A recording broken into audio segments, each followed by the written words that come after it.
Pleasant good evening. Today is Friday, the 25th of June, 2021. And this evening we have present in our midst to share with us Her Excellency Dr. Anita Davis-Defoe. Let us introduce Your Excellency Doreen Burunji, our COO, to introduce our speaker this evening. Your Excellency Doreen Burunji.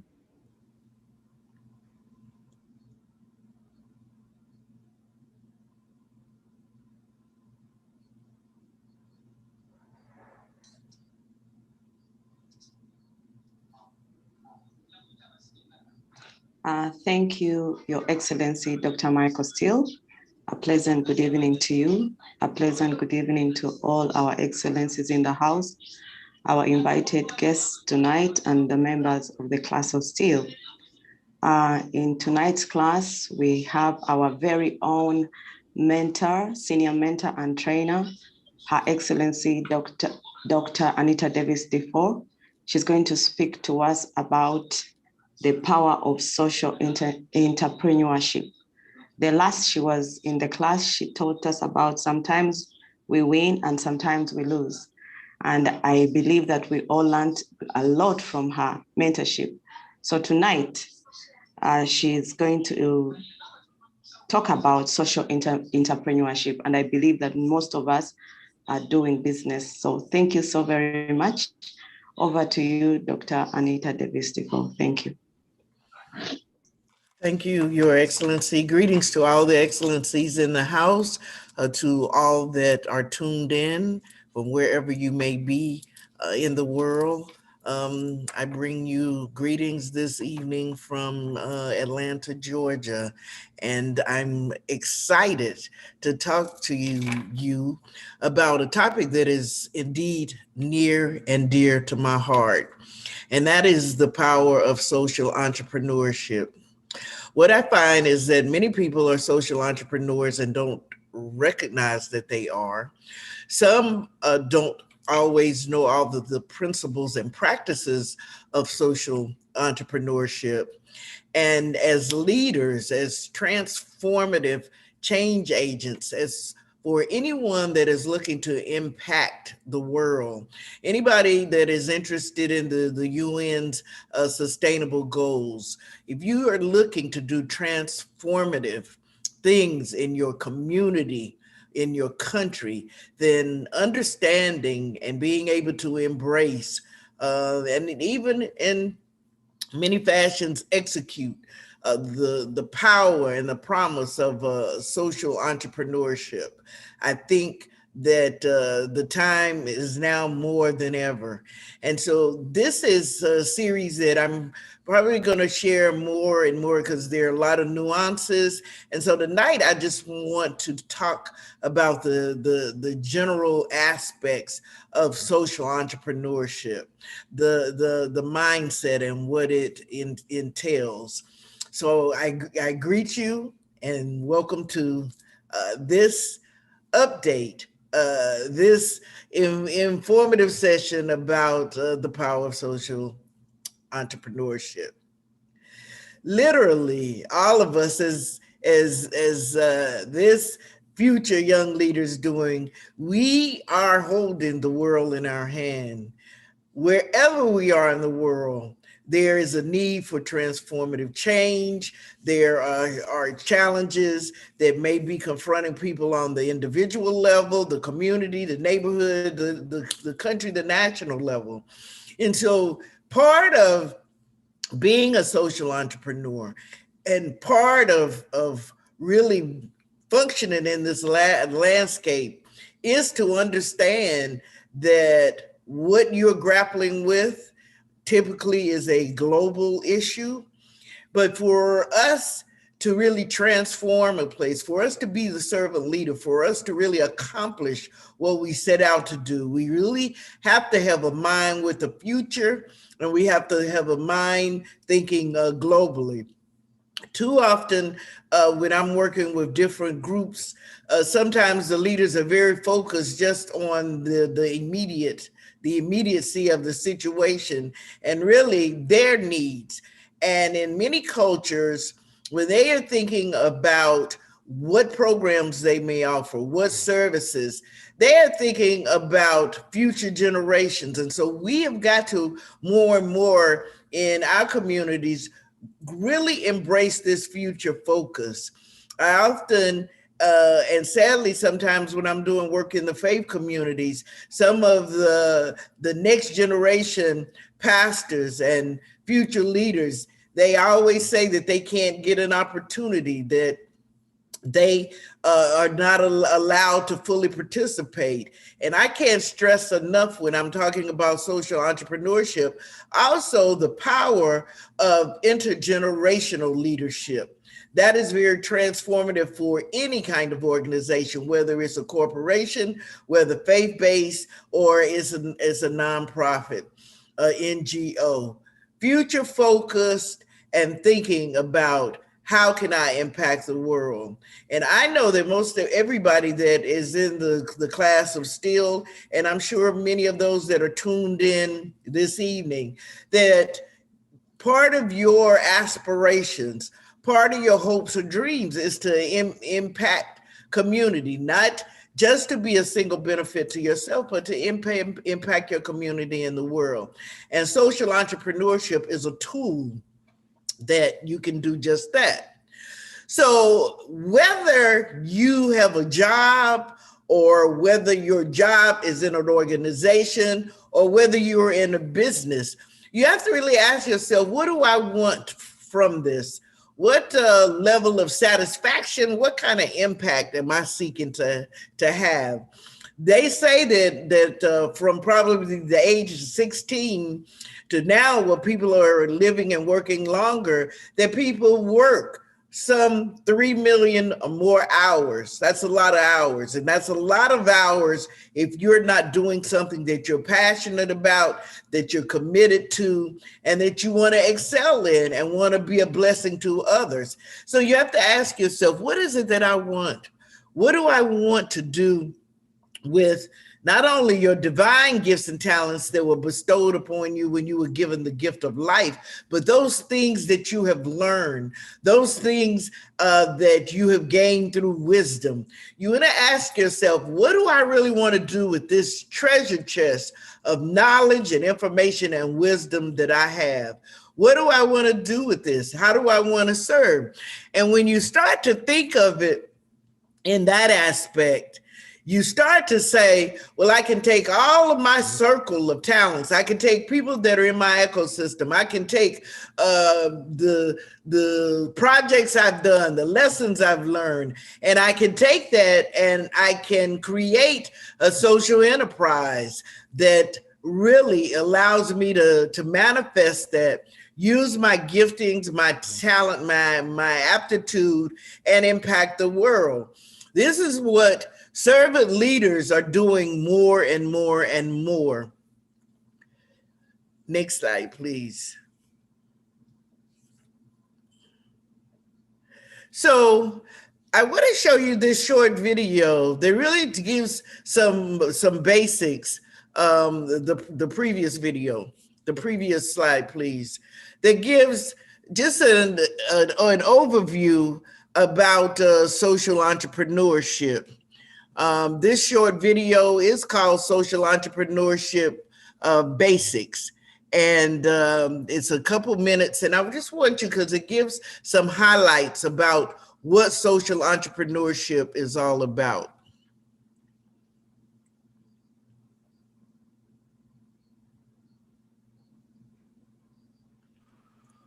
Okay, Dr. Defoe, the video is not there. Okay, and I find that when I share from my own screen and it's shared for someone else, that they always have trouble. I don't know if it doesn't, okay, but it plays when I'm. You have the link for the video, just send it to me and I can share it for you. That's okay. And well, I'll show it. I'll do that after. I'll just continue on in the interest of time. Okay, all right. So social entrepreneurship, as I'm saying, is a growing best practice, and more entities are thinking about how can I really incorporate social entrepreneurship into my business model?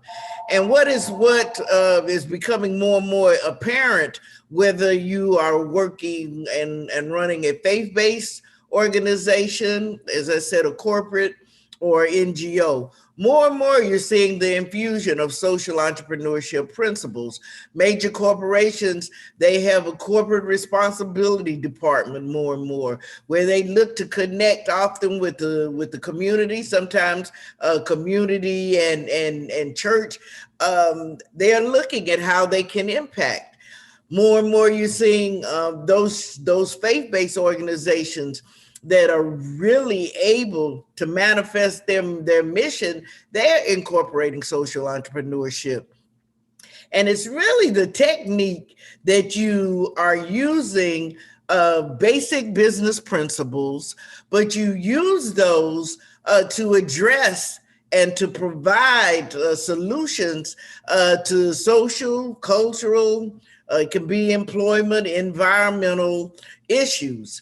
Social entrepreneurship is a powerful tool that can help you not only manifest the mission, but also find the money to make the mission come true. So what is social enterprise? As I said, it is the techniques. It is the techniques of taking basic business principles and that you use them to create an entity, a product or a service that you can harness and sell in the marketplace. And the proceeds from that, you're able to put back into the organization so that you are able to accomplish what you want to with the target population. Too often, particularly nonprofits, NGOs, they are heavily looking for grants. They're heavily looking for donations. Often in the faith community, there's the heavy reliance on tithes and offerings. And many times, those expectations are from the people who are actually the benefactors of the program. And so a best practice for social entrepreneurship is to come up with that product and service that you can put out into the marketplace so that those that can afford it, they will buy that, and then that will help you to get the revenues that you need.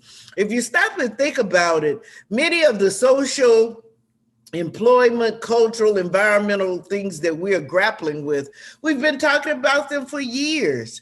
And part of that is when they are driven by faith organizations and when they are driven by NGOs, too often, because those entities are so dependent on outside resources, they really can't control the programming. They can't really be sustainable.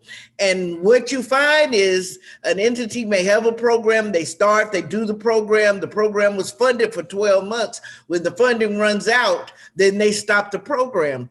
Human development takes intensive work, and very rarely does it adhere to a 12-month calendar.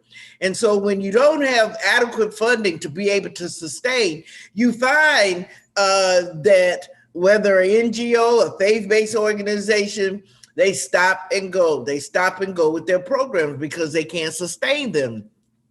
There's this whole talk now about something that's called fourth sector. And what a lot of corporations are saying is, let me go and fund the work that's being done by a corporation because they have better systems, they have better accountability, and they can sustain it. And so if you Google something called fourth sector, it'll talk about this combination of programs that might encompass faith-based, community-based, government, but there's this fourth sector that is kind of merging together. And some of the research is saying that if NGOs really don't look at their business models, if they don't really work to have more viable business models, that the NGO sector is going to find itself totally disappearing because funders, especially large foundations, They sometimes prefer to fund corporations and their civic engagement because they feel like they can get better data, they'll get outcomes, and they'll get better results. So when you think about social entrepreneurship, it is not a new thing. It's not a new term, but it's been getting more and more focus in recent years. If you look at churches, if they have the annual homecoming, or if they sell dinners, or if they have a daycare. Those are all kinds of things. Those are social entrepreneurship kind of activities. If you look at nonprofits, and nonprofits may sell something, they may create something, but they have not formalized it and not created a social business, so to speak.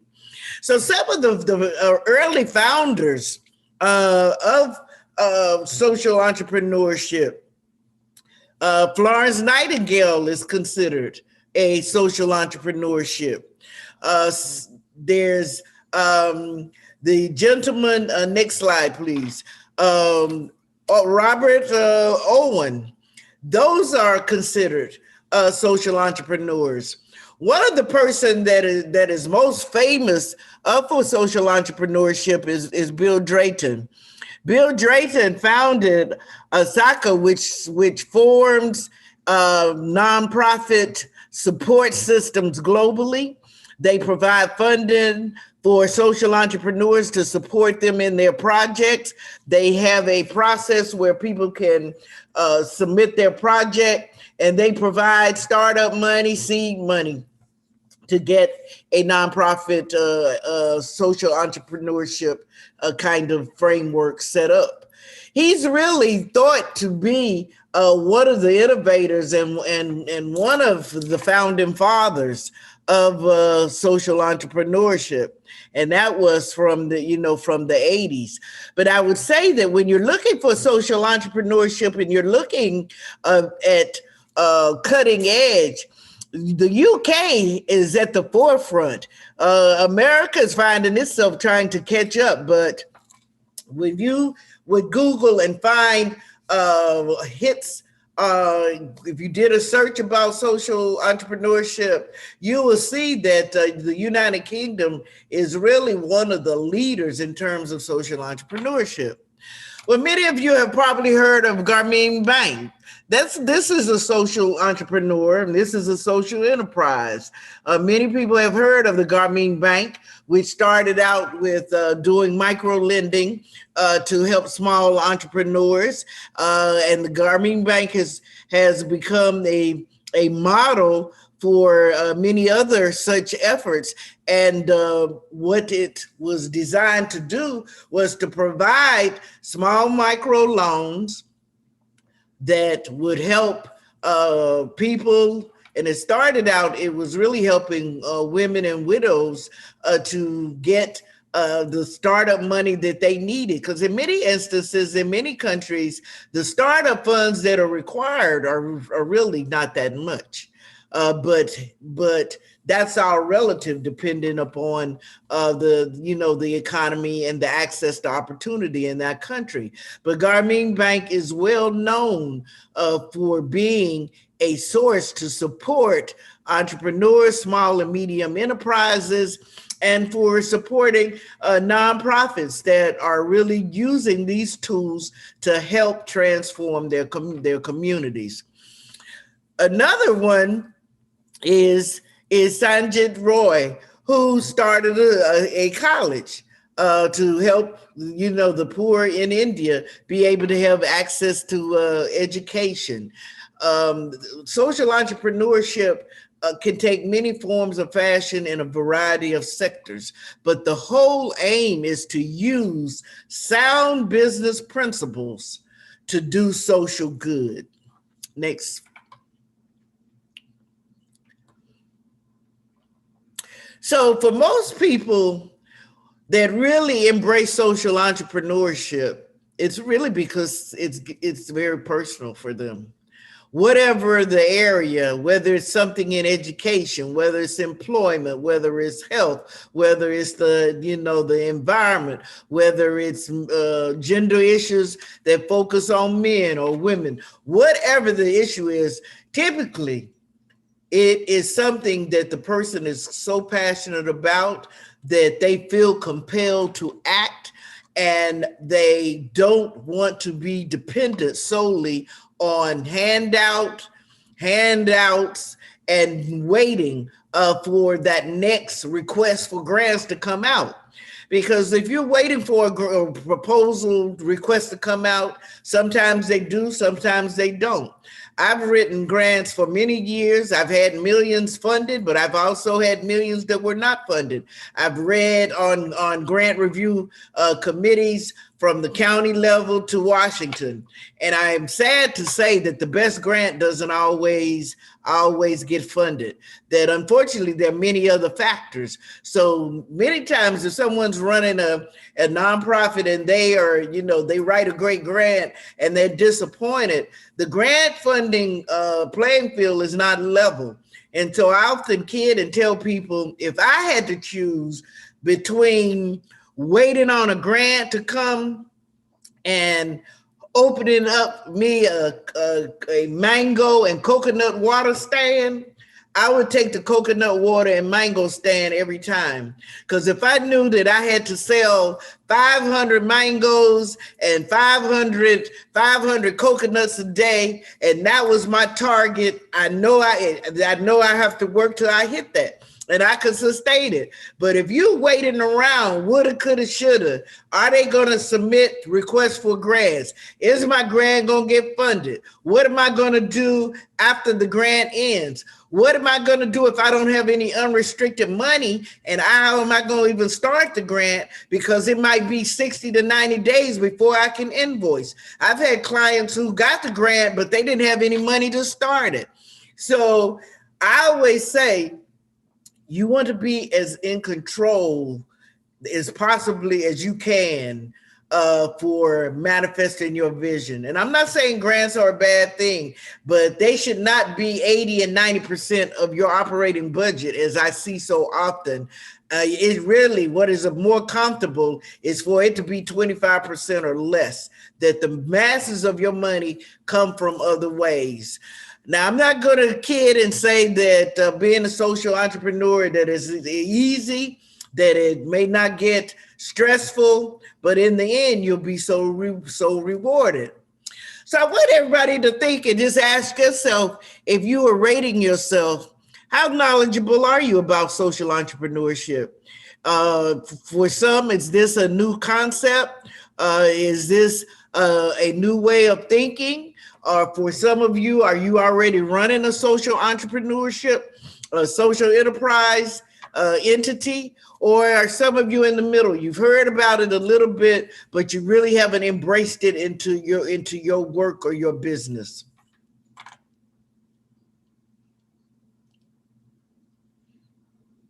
Next slide. So what are the focus areas of social entrepreneurship? Well, it can be, as I said, it can be through your own design, what you want to focus on. Typically, it is through collaborative partners, and it is a way for you to provide products and services, but also do good. Social entrepreneurship is considered to have a double impact. In some instances, even a triple impact. Not only are you looking to make profits, but you also looking to do impact and change lives of communities by whatever you're doing.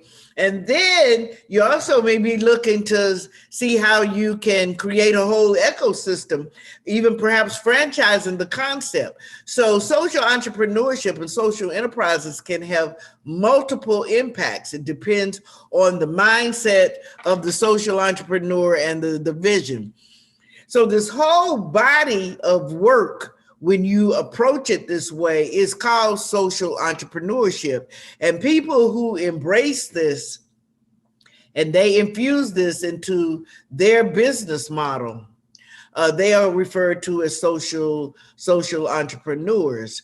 And what I want to stress is whether, and this is particularly not so much with corporations, although they could fall in this category as well, but whether you're running a faith-based entity or you're running an NGO, you should have a business model. And people often, particularly in the US, people come to me, and once they get the US tax designation as a 501c3, they confuse that and think that's their business model. That is just a tax status. That's not your business model. And many times people think that, okay, because I can get the tax write-off, if people donate to me, that's my business model. No, that is a benefit so that people may be more inclined to donate because they can write it off on their taxes. But your business model is something that you, as the creator of that company or the leader of that NGO, that you are looked at and you're saying, how are we going to fund this? What are our revenue streams? What is our, budget? What is our model? How are we going to sustain our operations? And so I just want to stress that. Make sure you're not thinking that whatever your tax status is, that's your business model. If you have not sat down and thought about what my business model is going to be, how am I going to operationalize this? How am I going to fund it? What are going to be my revenue streams? What am I, going to do to harness the multiple intelligences that may be within the organization? How am I going to navigate so I'm sustainable?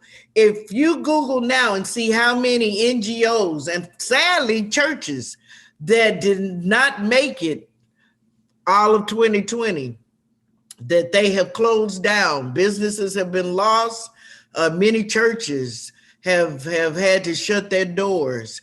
And many of them had to do that not only because they did not have a business plan or a funding model, it's because they didn't harness shifts in the world. Those churches and those businesses that were able to really manifest and continue to manifest their vision and flourish, they had digital platforms. They had seen what was transforming out here in the world and they responded to it. So sometimes as leaders, when change is all about us and we refuse to embrace it or acknowledge it and think that it's going to go away, we find ourselves derailed and left at the station. So when you're thinking about whether you're running a business, whether you're running a faith-based or NGO, I urge you to think about what is your business model?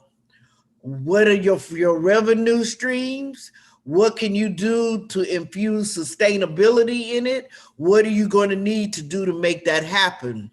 So as I was saying, social entrepreneurs, they focus on issues. They focus on social needs in their community, in their nation. And they use this also as a way to support peace, human security, and social entrepreneurship so fits in with the UN Sustainable Goals. Because if you look at the goals and you look at the human development areas that are on there are all the kinds of things that typically social entrepreneurs focus on.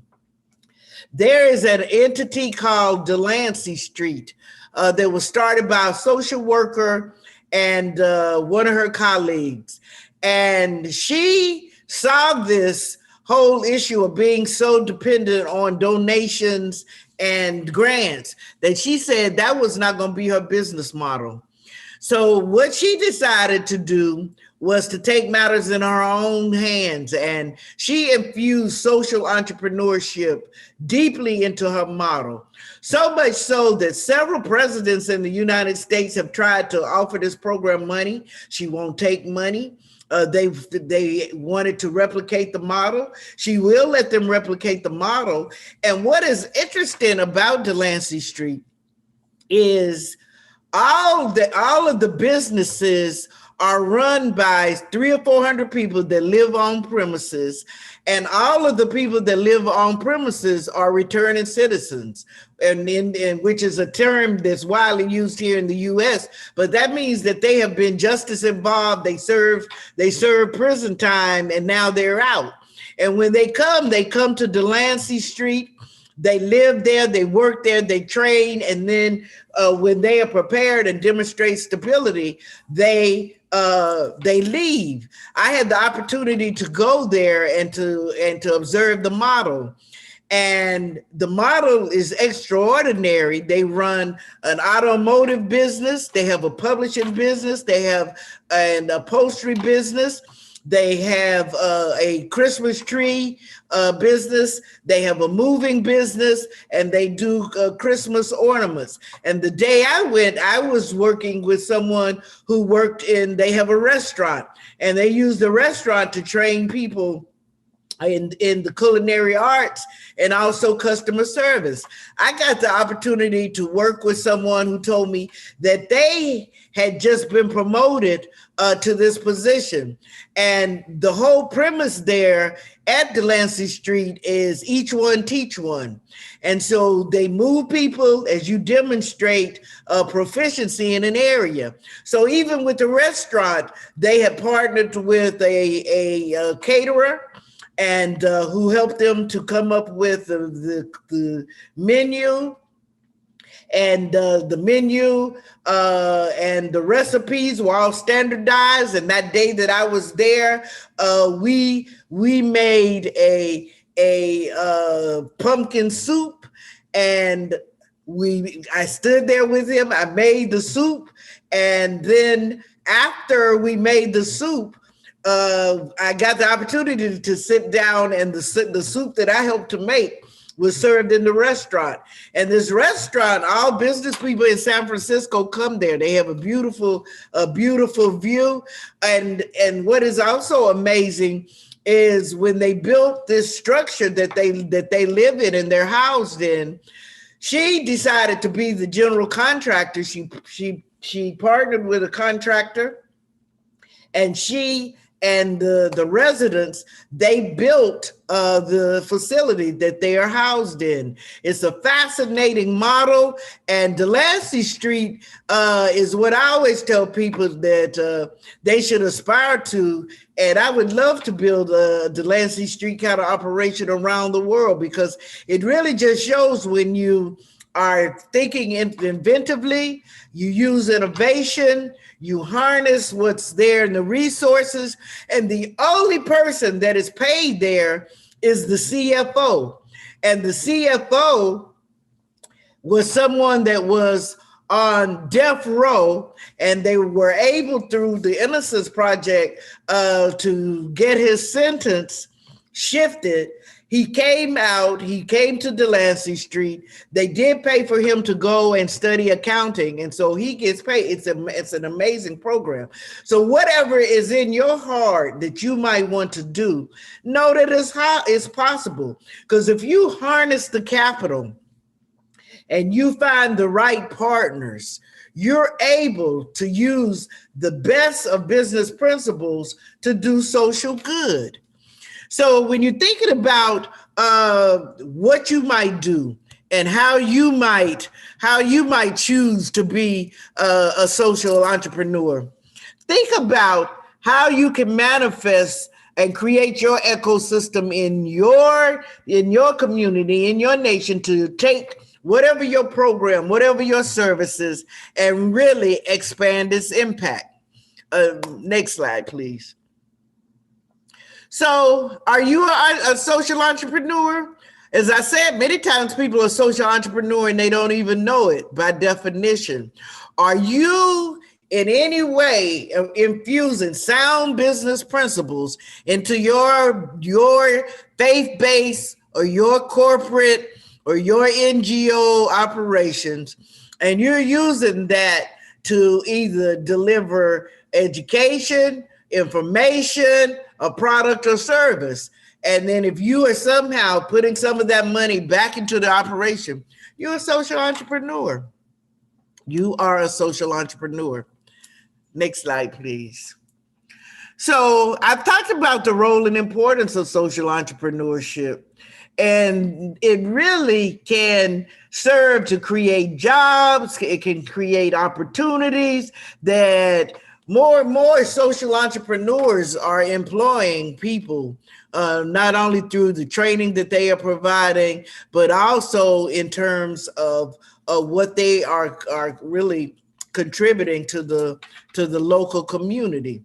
More and more, social entrepreneurship is the topic of discussion. But what I find is in our communities globally, we haven't embraced it fully. We are still doing this. Is most of our models, it tends to be the handout, and that we're looking for donations. And there's nothing wrong with them, but you can't count on donations to always come. And you can find your sustainability or able to really grow your program is impacted. So using these business principles to do good is a powerful thing. And I preach this everywhere I go because I want more and more people to understand it.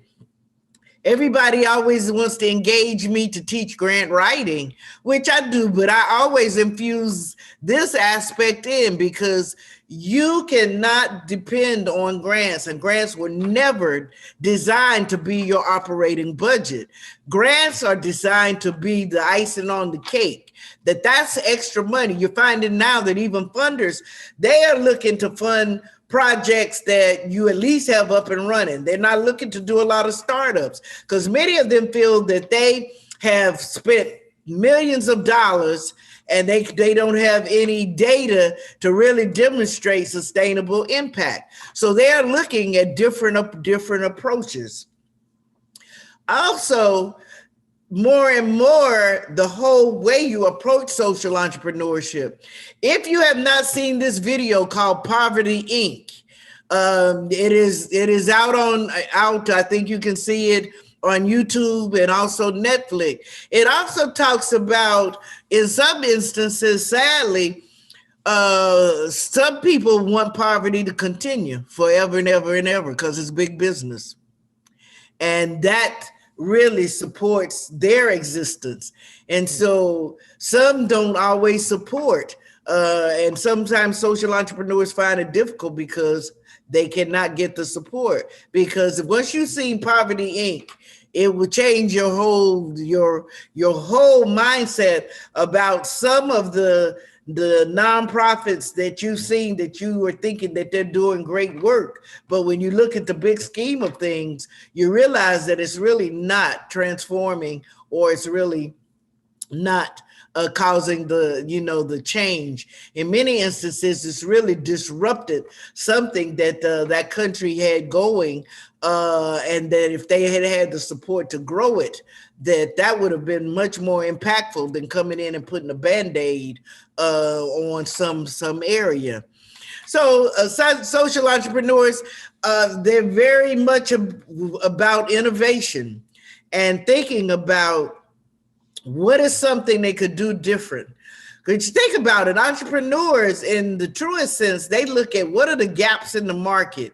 What product or service do I need to create because this is missing in the marketplace?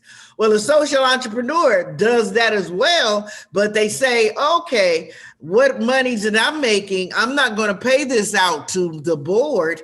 I'm going to infuse this back into our operation to continue expanding the enterprises, or either morph off and create more enterprises. And when I was sharing the story about Delancey Street, Delancey started out, they just used to sell Christmas trees. And at the height of it, they would say that during the Christmas seasons, selling Christmas trees to the corporations there in San Francisco, California, they would make like $1.2 million easily selling Christmas trees. And they got a call one day, a Christmas tree had died. And so they were going to replace the tree. And when in talking to the person at the corporation, they were saying, Oh, I sure wish I like you all's customer service. I wish you all made Christmas ornaments. So the person said, oh, yes, we make Christmas ornaments. Well, they had never made a Christmas ornament ever. So they go back, they research, they see what they could do. So then they started this simple design and started to sell Christmas ornaments. And so that person saw that opportunity and turned it into a business opportunity. So that's what, when you're thinking about your social entrepreneurship ventures, you're thinking about what's needed in the marketplace. What can I do to fill that gap? How can I monetize this so I can get money to feed my mission so that I can manifest what I want to do? So new products and new services. And those services provide solutions to a wide range of things, whether, it can be crime, whether it can be dropouts from school, whether it's youth delinquency, whether it's health, whether it's access to housing. There's all kinds of things that social entrepreneurs and enterprises can do. Next slide, please. So the role of social entrepreneurship, I can't stress enough, because this is a way and a sustainable way to really address challenges, issues in your nation, in your community. This is a way to do good, and to do good that can be sustainable. Because if you create something that you can sell in the marketplace and you're able to sell it on an ongoing basis, so then see, the grant money becomes your icing on the cake. Because if you selling the widgets and you selling your widgets for $1, and if you can sell a million widgets, and we all have the power of technology. So as long as you are able to deliver it and you have some way to fulfill it, your client and your customer can be from any part of the world. Next slide, please. You as a social entrepreneur, you decide, I'm going to address this issue through my own mechanism, that I'm going to create a social business, or if you even do it through your for-profit corporation, but you have a civic arm that you may, support a reading program, or support a women's sewing initiative, or a health project. You decided. And so social entrepreneurs can be, as I said, whether running a NGO or faith, but they also are inside corporations. Google, for example, is known for allowing its workers, after they do the work, they can go into this space that they have, which is like their innovation room, and they can go in and work on their personal projects. So they realize that people may not be getting all of their needs met through the job, that they may have their own passion projects, and so they support that. So this can be done, as I said, whether in the for-profit or nonprofit sector. So these are just some of the kinds of things that social entrepreneurs do. These are the range of projects. And as I said, it can be from education, it can be climate control, it could be feeding the food insecure, it can be education, it could be employment and training. There's all kinds of things that social entrepreneurs can do and do to impact and transform their communities. Next slide, please. So what is the difference between an entrepreneur and a social entrepreneur? Next slide. I've shared a bit about that, but one of the key ones you see is that the entrepreneur, pure and simple, is just about profits, business profits, and having business profits so that they can pay them to the shareholders. Business, a pure entrepreneur is not really thinking so much about the social benefit of their product or service. Social good is not a concern. It is about the corporation making money and making as much money as possible. In contrast, you see on the flip side that the social entrepreneur is thinking about solutions that can lead to social change and sustainable change. Any profits that they make, they are typically put back into the operation so that they can continue to grow it. They exist. A social entrepreneur and a social enterprise is created so that it can have that double or triple impact of good. But what the social entrepreneur does is take the best from the pure entrepreneur, the business principles, and then uses that to create a viable social enterprise. And you're seeing more and more leaders talking about social enterprise, looking to partner with NGOs and faith-based entities to be able to create and deliver services, because government can't do it. If you're waiting for a government to do everything to save you and to really address solutions, sometimes the politics and the backroom politics and sometimes the hidden agendas. So the people, the needs of the people, sometimes that's low on the totem pole of concern. Next slide, please. So I was talking a few minutes ago about the power of the internet. Social entrepreneurs use the internet and technology widely. They do that to connect entities that might be in their ecosystem. They do that as a way to get supporters. They use it also as a way to do crowdsourcing, crowdfunding. I've seen projects whereby the project was put out in a crowdfunding site and people from all the world would donate. Crowdfunding, which is what President Obama did.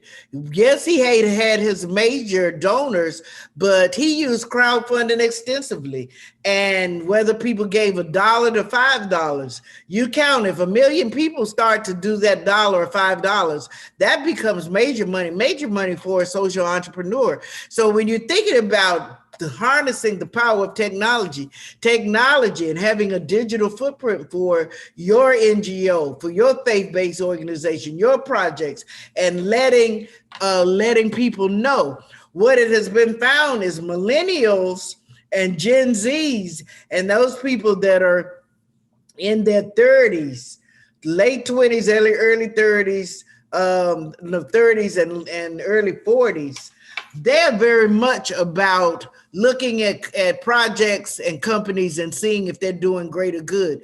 Much of their shopping decisions are made based upon if that company or that product is really doing something good for the community and the world. That's very important to them. And that group will donate for causes that they are interested in based upon what they see that they're doing. So you got to think about how you're going to infuse technology fully into your operation, because that can be a valuable asset as you're building a social enterprise. Next slide, please.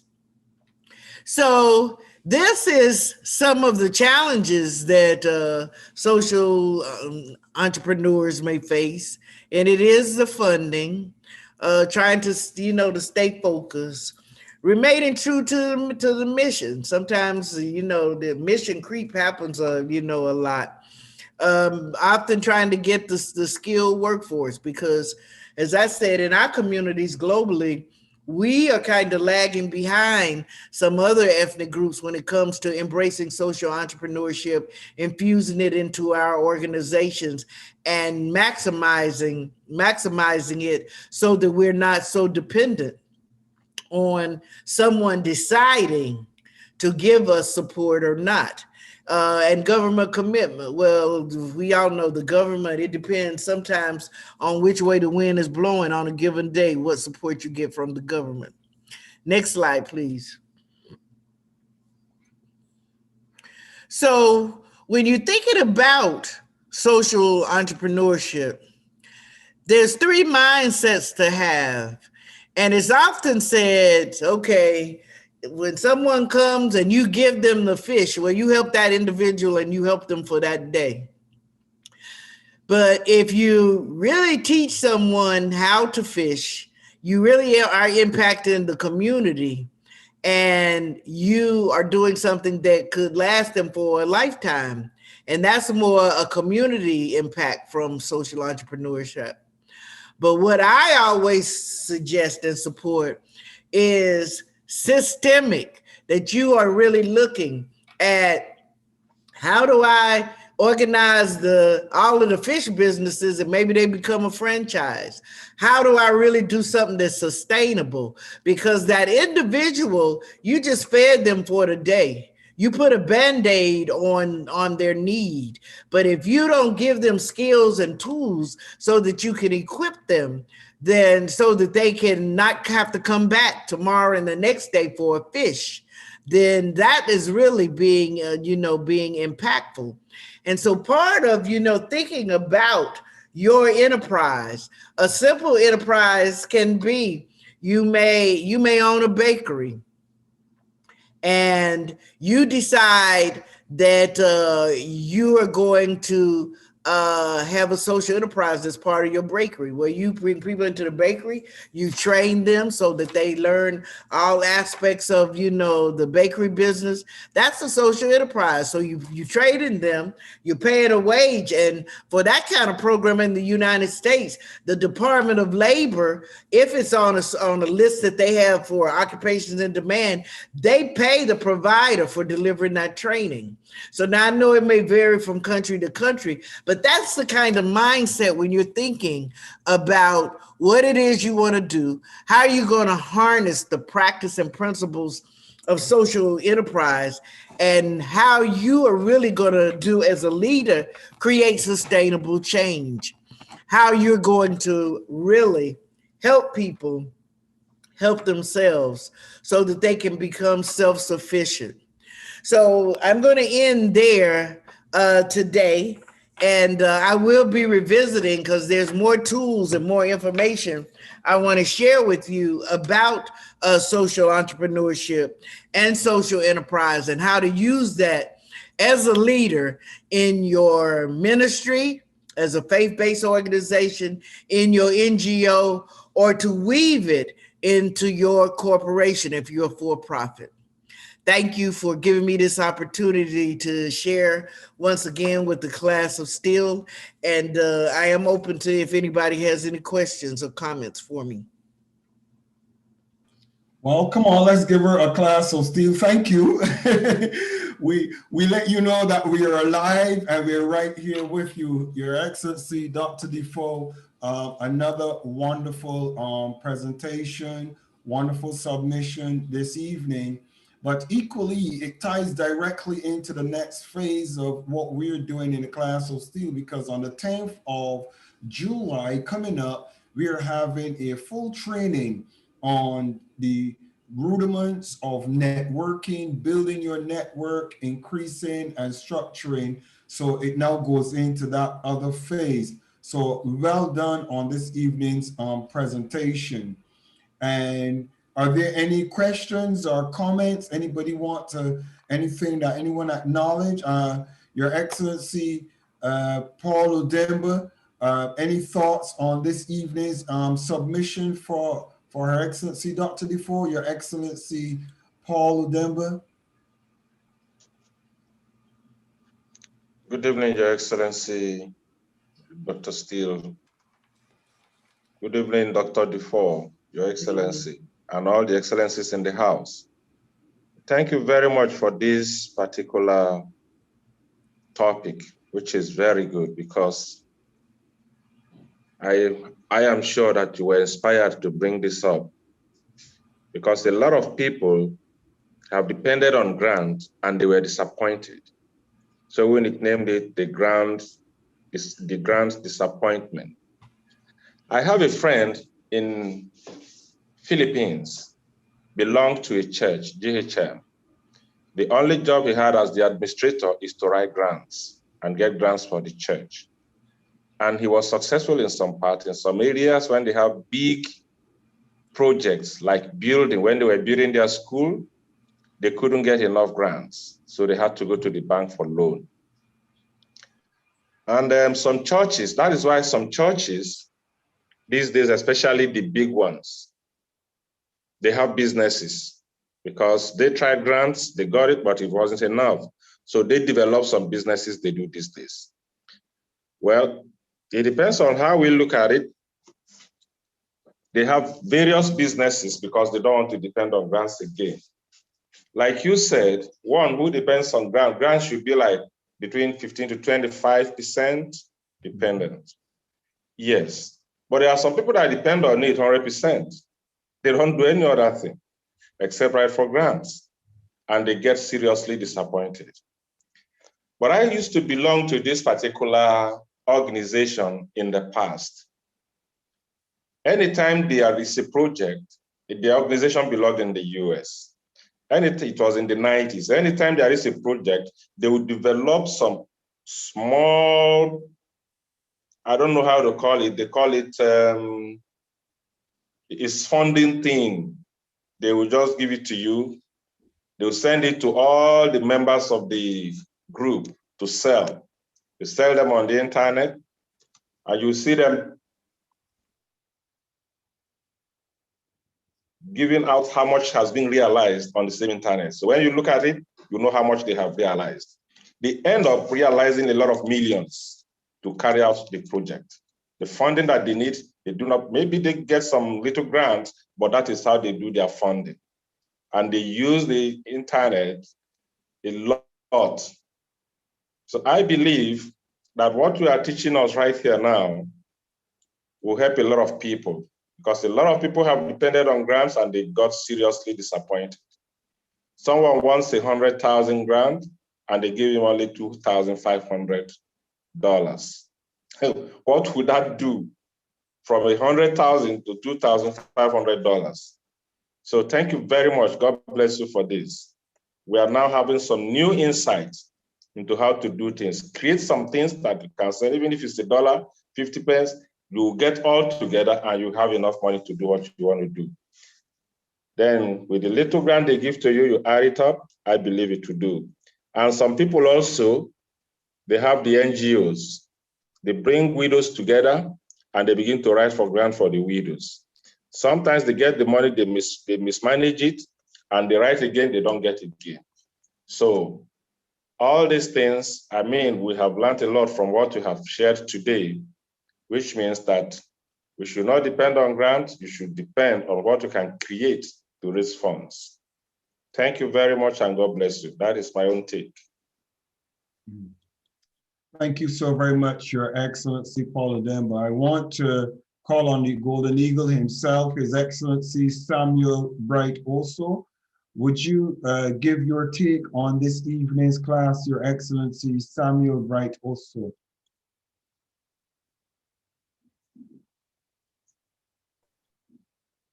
Good evening, Your Excellency, Dr. Market Steele, our mentor. We appreciate you for believing in us and making us to know some of these things. We are getting blessed every day when we come to the class of Steel. I want to also greet Dr. Anita Davis-Defoe.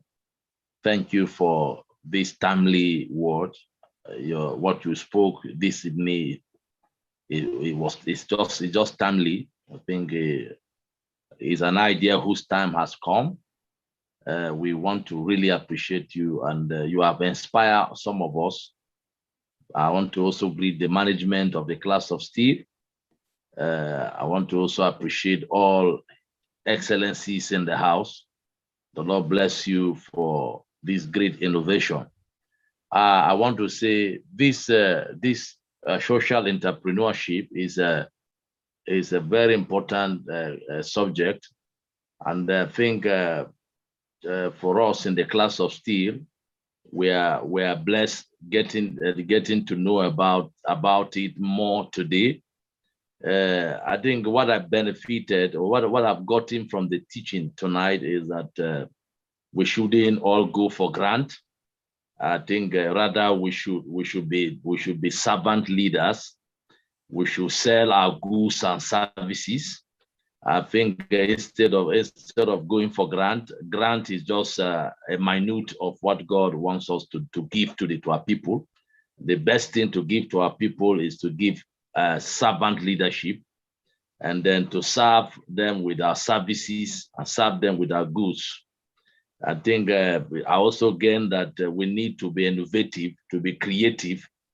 I think as servant leaders, we need to be innovative. We need to be creator of jobs, and we need to empower people not just with money, which we empower them with ability to also create wealth. Thank you so much. This is just timely, and my note is just filled up. I've been taking note, and to some extent, I've been recording even what you are teaching in my own device. So thank you so much, members of Class of Steel. Thank you, Dr. Marcus Steele. Thank you, Dr. Anita. God bless you, really good. Thank you so much. Thank you so very much, Your Excellency Samuel Bright, also for your contribution this evening. I want to call on His Excellency Architect Olukoya Olosogun. Your Excellency, would you kindly give your take on this evening's presentation?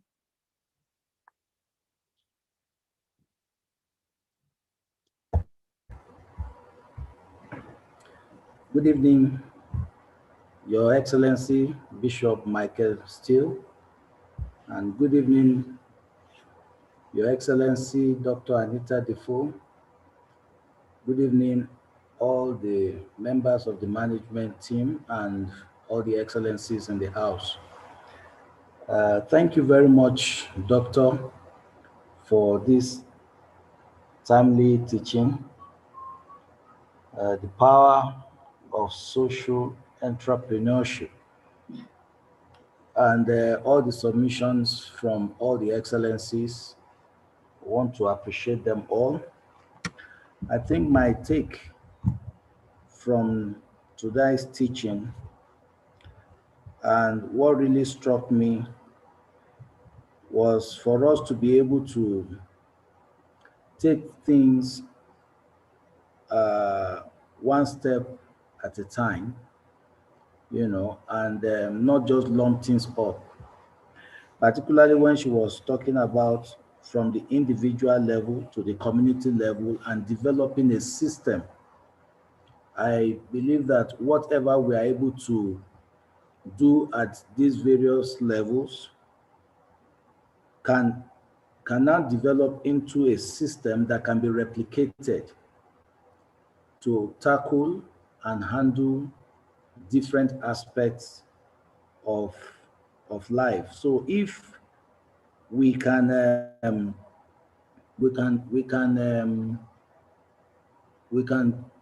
look at what she has shared and look at what we are doing in the class of steel, I think I'm not seeing any much difference from what she has shared. And I think it is very encouraging for us to just keep it up in the class of steel. And Doctor, I would just want you to buttress when we're looking at the area of the challenges, you know, how a lot of people can develop that aspect of lack of skill, because when skill is missing, you know, to a large extent, it can affect whatever system that we are trying to build. So how can we bring in and help ourselves to develop the skill aspect, you know, so that that that aspect of lack of skill can be properly mitigated. I think that's the aspect I just want you to talk about. Thank you, Your Excellency. You're welcome. Well, I will first give my take on the challenges faced by social entrepreneurship, which is the lack of skill and man force. I'll give my take, and then Her Excellency Dr. Defoe will give her take on how to, overcome that hurdle. My take is personally building social relationships, social interactions. The Castle Steel is using a model of social entrepreneurship. That's the model that we use.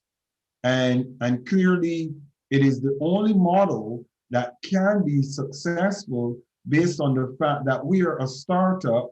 There's no grants, there's no funding. So it has to be in an environment whereby you look at the skills that are in those that are around you. For example, one of the founding fathers of the class of steel, the Golden Eagle, His Excellency Samuel Bright also, we looked at what was the need at the current time in Nigeria and globally, and the need was mentoring.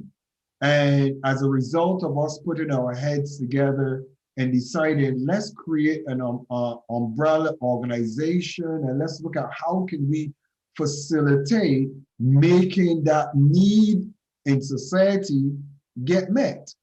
And by so doing, we came up with the mentoring, and here I am as a mentor. My services are my skill, my ability, my talent, and they are available for social development. Then we look at those individuals who are socially inclined and who have a focus and a desire to see communities and nations develop at a higher level, including the use of their own personal skill and professional skills.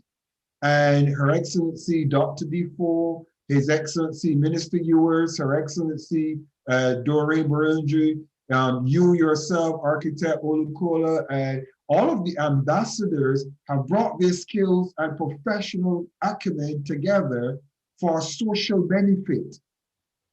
All of us have come together and we are now social entrepreneurs and creating an environment where the class of steel is using a model of social entrepreneurship, because none of us are paid. None of us have a salary, but all of us are creating an environment where we are meeting a need in society.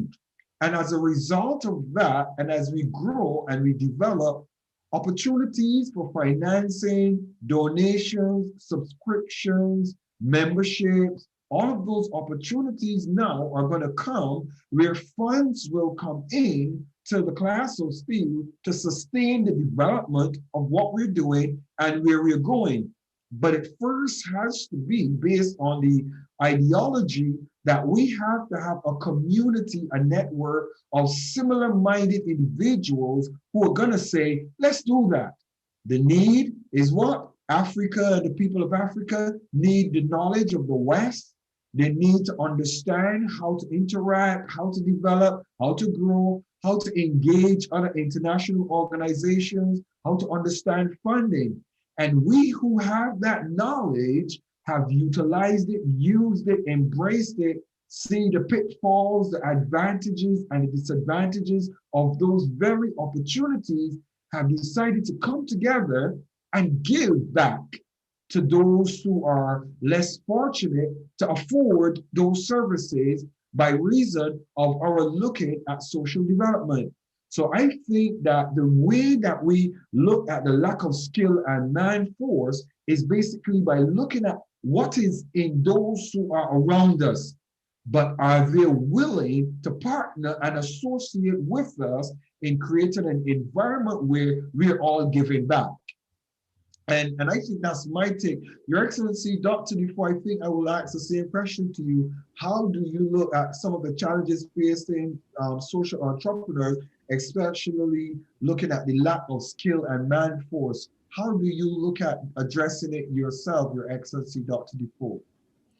Well, in response to that, there are global communities of social entrepreneurs that embrace like-minded social entrepreneurs, where they provide support systems for each other. So that's one thing. And in those communities, they provide strategies, tools, often even sometimes some access to startup monies. So that's one thing.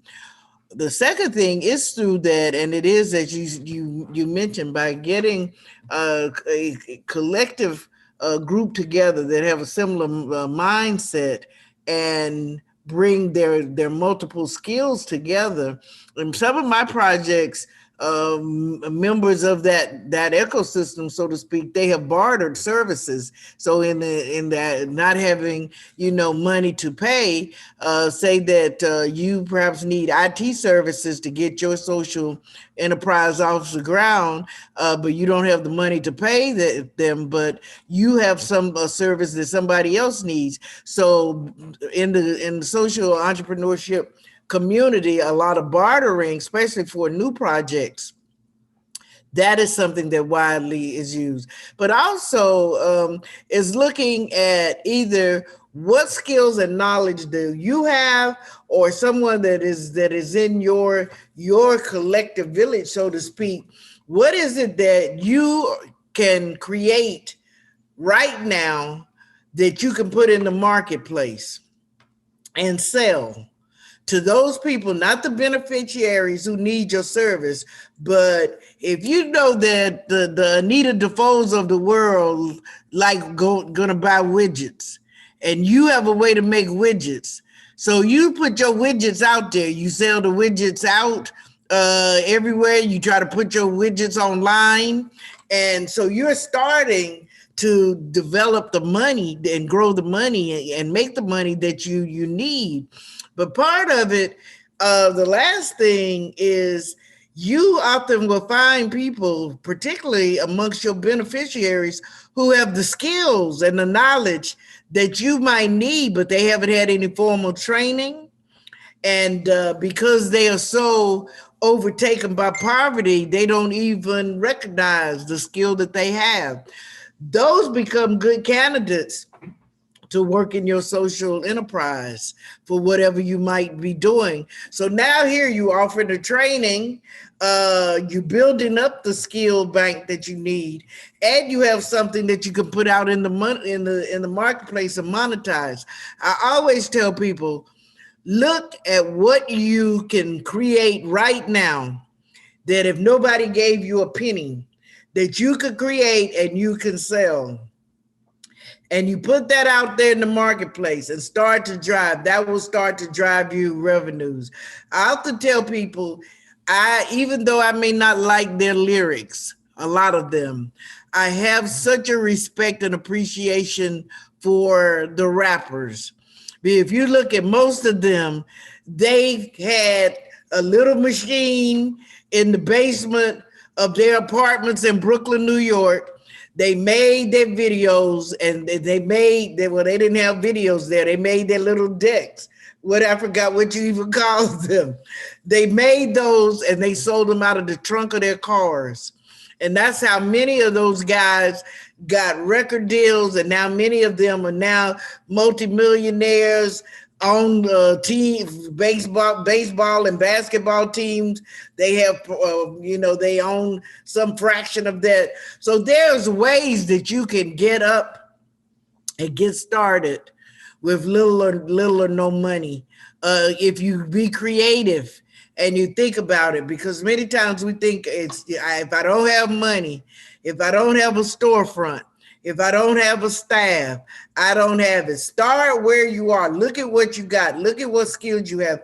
And that's how the vast majority of social entrepreneurs make it. And then typically someone sees what they're doing, appreciates it. And when you create it and get it going, many times people then want to donate to you. They want to support you. So don't let that stop you from trying to manifest whatever your vision. Look at your talents that you have and get into some of these networks where there's communities of social entrepreneurs out here that are supporting each other. Thank you so very much, Dr. Defoe. While you were sharing that, Dr. Defoe, I want to hone in on something that's really, really important. I don't want us to leave without homing in on a very important point. Write this down 10 times, maybe 20 times. Just write it. Do it as if you're almost doing lines like you're punishing yourself. Integrity. Anytime you're going to do anything to do with social entrepreneurship, integrity. Please write it down. Do what you say you're going to do. Don't say what you're going to do to get what you want. And then when you get what you want, you do something different. That's point number one. Do what you say you're going to do. Have integrity. If you say you're getting a grant to feed the poor, feed them. Make sure that it is seen that you feed individuals. Don't be a secret service person that is going to say you're going to do something, and when the opportunity comes, you don't do it. You will not get a second chance. And always remember, I came up with a saying, you could fool some of the people some of the times, but you can't fool all the people all the time. Do what you say you're gonna do. Put that in the back of your head, in the forefront of your brain, on your wall, in your diary, in front of your computer as your screensaver. I must do what I said I'm going to do. That's number one. Number two, be consistent. A lot of people start something, and when somebody decides, you know what, I'm gonna help them, but let me give them a couple of weeks and see if they're going to stick to doing what they say they're going to do. And guess what happens? A lot of people that have the grant mentality or the I will not do this if you don't support me mentality, when it comes time for them to show up on the scene, even though they don't have all that they want and they don't show up for the job, they don't show up, individuals that were going to support them and going to help them snap their fingers, and you know what they say? I'm glad that I didn't jump in there and wasted my money, because here is somebody that's not consistent. And if you're going to be doing anything for the benefit of society, anything that is socializing or developing societies in a healthy way, in a sustainable way, the word is sustainability.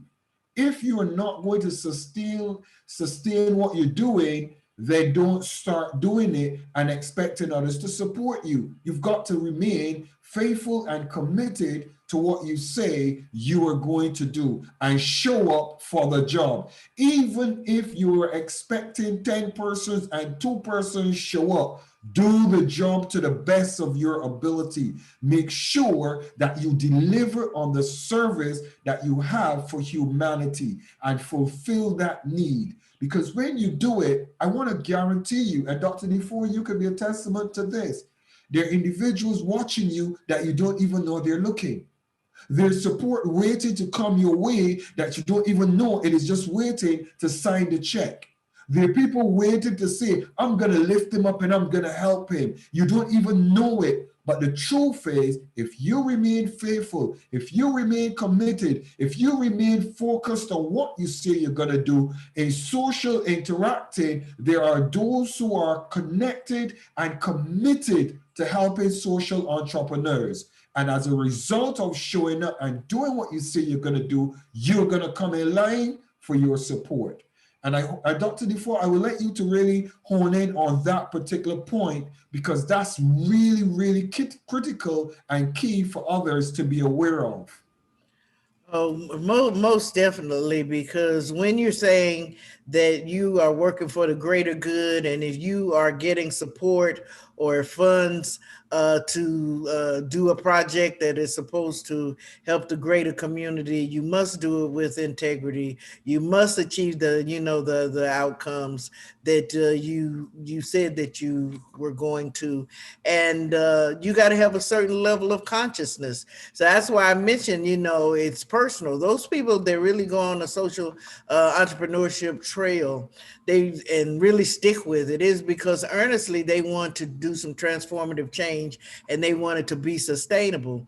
Because just as entrepreneurship in general is not for the faint of heart, social entrepreneurship is not either. And far too many people have said that they were social entrepreneurs and they got loads of support. But then when it was time to be accountable about what they accomplished, who they served, they had little to nothing to report. And so that goes back fundamentally to your mindset as a leader, a servant leader. If you are a true servant leader and you have a heart for leadership, and we all know and we see it, leadership can foster good or it can foster bad, that you as an entrepreneur, a social entrepreneur, have to be clear, have a level of consciousness and commitment, because there's nothing wrong with making money. If you do something right, you will make money. Everybody needs money. So that's not what I'm saying, but I'm saying, that you have integrity, and that whatever you tell a funder or supporter that you're going to do, that you in fact do it, that you have records to demonstrate that you did it, and that you're able to report it and accountable. Because many times, when you are able to do that, support comes to you. As I said, giving you the Delancey Street, people want to support her. One of the other things I forgot to say is one of their other businesses is they do film screenings. And so they have a studio. It's a small auditorium that holds 300 to 500 people that they will do showings and opening nights for film. Well, guess who gave them the first camera that they had? George Lucas, who made Star Wars. People, they loved, this project. And so, of course, if George Lucas gave them the camera, he's bringing other support to them. So if you work with integrity and you really, really run a high caliber social enterprise, resources will come to you. And you will really be doing the impact, but you got to walk and work with that consciousness and that integrity, and stick closely to your core values, because that's so important, particularly when you are providing access to opportunity and hope, and you already working with people that may be wounded and they've been challenged. They don't need people to play games with them. Many of them, life and death, that they don't know where they're going to sleep, where they're going to get that next meal. They don't have clothes. So when you say you working for the greater good, that is some very important work that has to be taken seriously. Thank you so very much, Your Excellency, Dr. Defoe. I want to ask Dr. Samuel Jono, I wonder if you are able to unmute and just lend your voice to the discussion. And let me introduce Dr. Samuel and I connected while we were in Dubai. He's an amazing individual, and he has such a heart for social entrepreneurship. I believe that he, more than anybody, can have a say in what we're discussing this evening. Dr. Samuel, could you give your take on this evening's class for us, please, sir?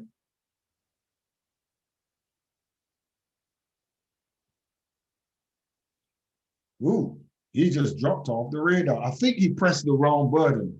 He was trying to press one button to come in, and he just disappeared. We wait till Dr. Samuel pop back in. Dr. Levine, Your Excellency, Dr. Levine, are you able to just lend your voice briefly? I know you're in office, maybe, but are you able to lend your voice briefly to the discussion this evening, Dr. Levine? A brief submission. Your Excellency, Dr. Steele, Dr. Anita, Your Excellency, and all distinguished members and associates of the class of Steele, I want to say to Your Excellency, Dr. Anita, that your information and presentation was excellent.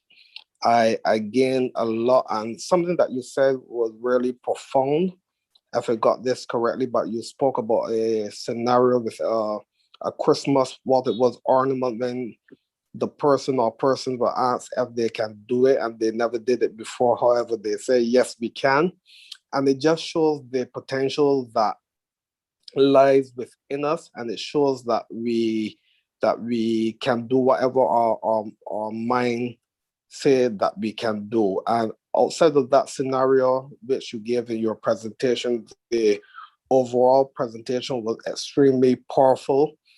I know someone else commented on this, but we know trying to get funding, especially from government, it's a very lengthy process, and you identify ways in which we can exercise our social entrepreneurship. We know it's not an easy road, but we know with the right strategies, with the right training, like this training, with the right persons like you coaching and mentoring us in there or along the right path, we can be assured that we can also contribute in a positive way to social entrepreneurship.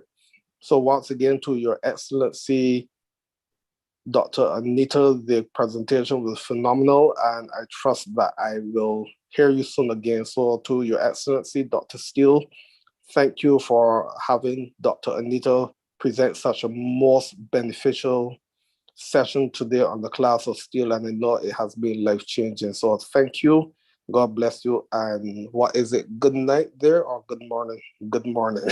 I think it is good night here and good evening some places, and you know we have all different time zones. Yes, sir. So thank you very much. Thank you. All right. I want to Dr. Samuel, I see you have returned. Welcome back. Kindly give your submission, and don't worry about it. We are accustomed to technology popping out on us at the last moment. Kindly give your take on this evening's message, Dr. Samuel. Yeah, very good evening. Thank you very much, His Excellency Dr. Michael Steele, for this opportunity to be part of this. In fact, while I was, I've been on transit from Nigeria to Republic of Benin, and I had to park in between to be part of this class. And while I was going on with the class, I think I really appreciate what Dr. Anita exposed every one of us to. They are not just ordinary teaching, and this has been our motivation. As a matter of fact, it's been what has been the drive of my life for a very long time, because one of the three key things I really understand and I take very, very seriously. One is goal. Two, when the goal is defined, direction is clear. And when direction is clear, association is certain. So people will get involved with you when they know that you know these three things. And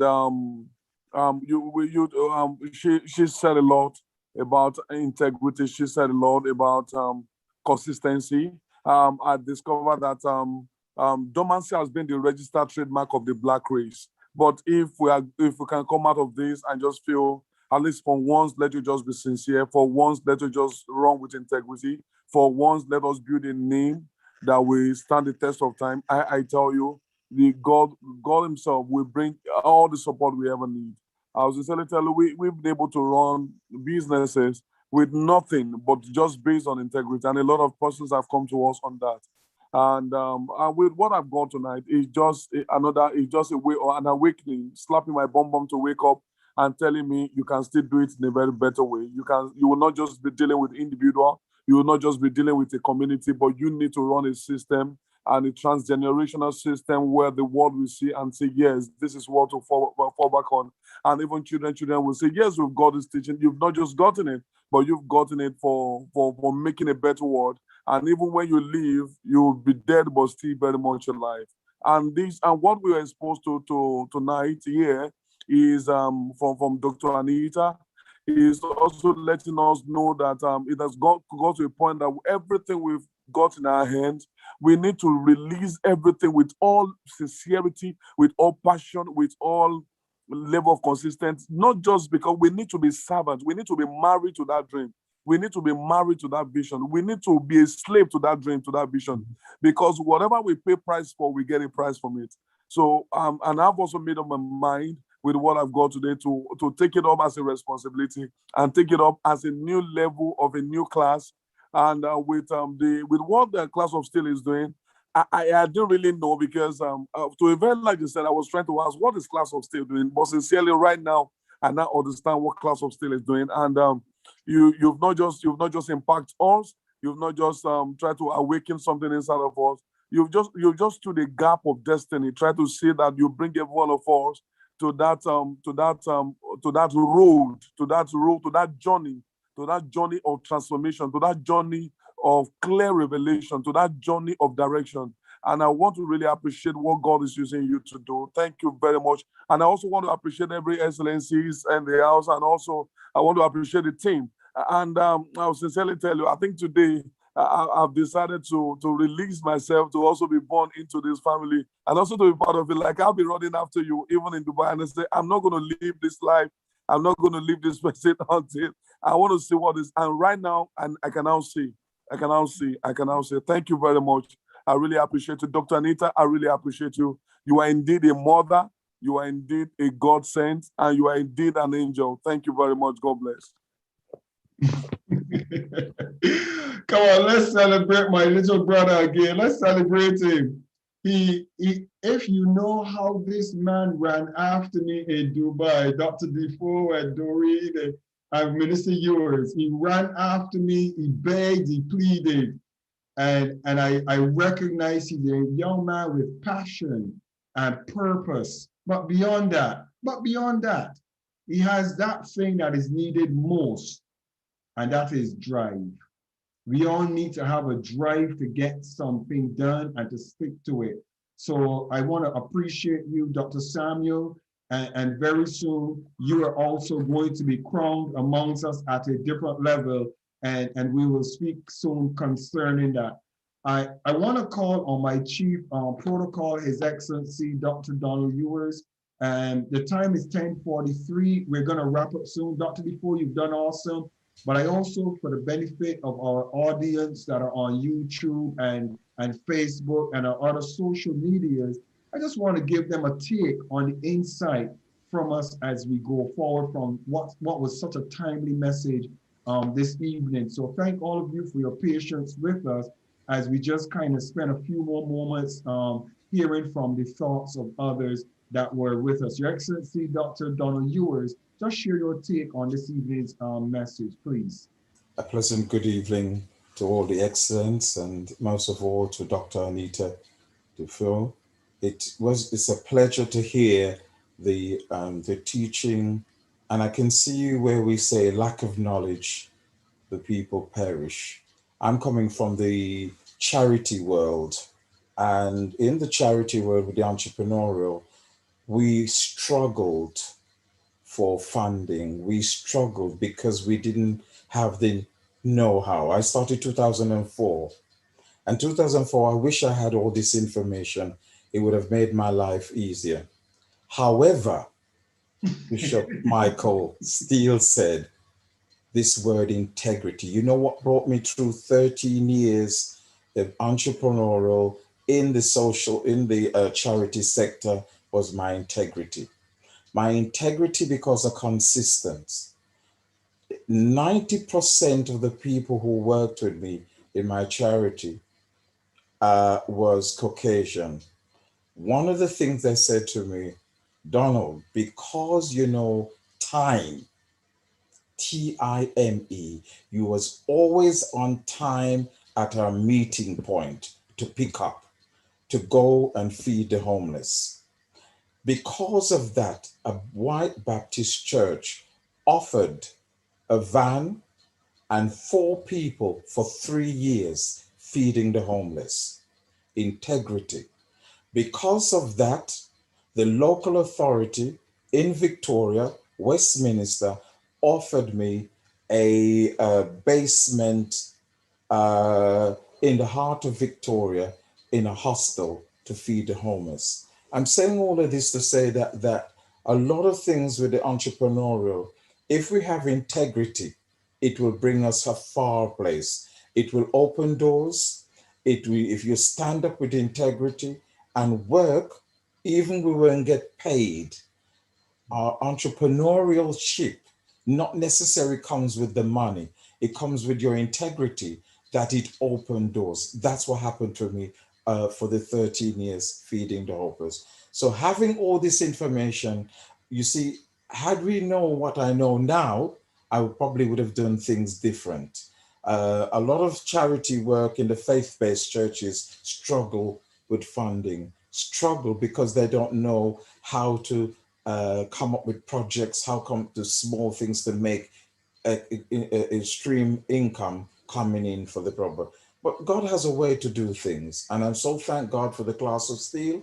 I thank you for all the information. I'm thank you for knowledge. I'm thanking for the wisdom. I thank you that I'm learning. And the one thing I think you was telling us a couple weeks ago about the 90-year-old, correct me if I'm 90-year-old who just finished the PhD. And I'm always saying, oh, we're getting older, we don't think time. When we look at Donald Trump and the President Biden, 74, running the country at age. So I'm just saying all of this, that a lot of us, everybody in the class of steel, don't care what age you are, we have a work to do. God bless you and thank you for the words of encouragement. Back to you. Thank you so very much, Your Excellency Donald Lewis. I want to ask a young man who is, he's just recently joined us, but he's very consistent. His name is Michael Udemba. Michael, would you like to give your voice on the class this evening? Michael Udemba.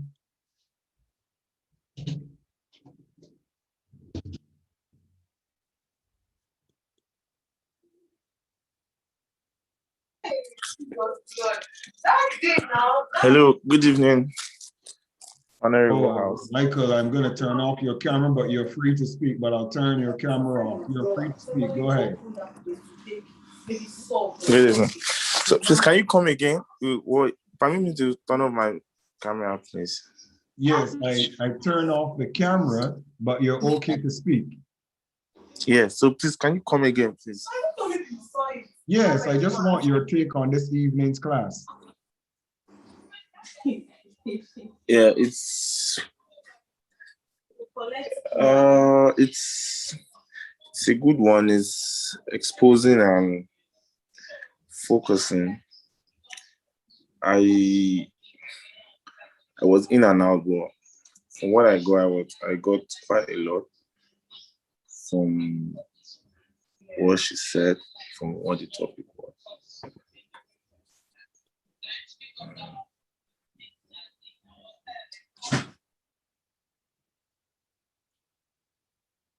Okay, looks like we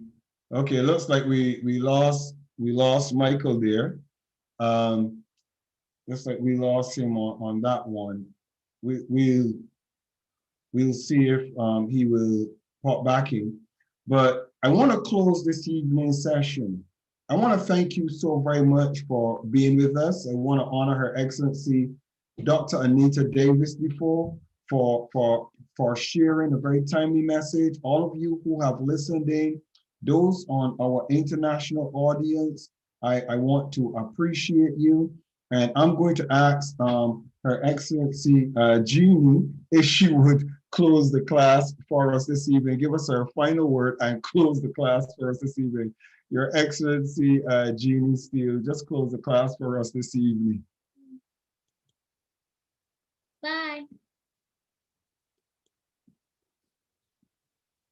Bye, guys. Good night, everyone. It's very good to see you all. I thank you, Dr. Defoe, Anita Davis-Defoe. You gave us very, very good information. As always, your sessions are always very informative, very enlightening, and I thank you very much. And my blessings to you all. Okay. Good night, everybody. Good night and God bless. I'm raising the next leader who just wants to be in daddy's seat. Good night, everybody, and God bless. Thank you so very much for being in class tonight. We love you. We love you too. God bless you. Good night. Good night to all. Good night to Your Excellency. Thank you. Good night. Good night, everybody. Good morning. Good night. Blessings to everybody. Thank you, Dr. Anita. Excellent, excellent, excellent. Thank you. Blessings to you. Bye, guys.